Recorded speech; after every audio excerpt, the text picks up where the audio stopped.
Hi, this is Kelly from the Embroidery Warehouse. Today I'll be showing you how to assemble the tabletop for your 9 needle or 15 needle TEWH embroidery machine. You'll need a Phillips screwdriver and the small bag of screws from your toolbox. You'll also need the 2 metal brackets found in your crate. If you look at the brackets, you'll see the 3 screw hole pattern that matches up with the hole pattern in your tabletop. Find the mounting hole that is closest to the end. This one here.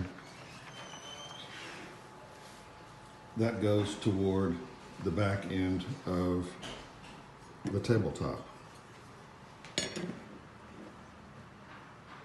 Like so. You'll attach that with 6 countersunk screws, like this.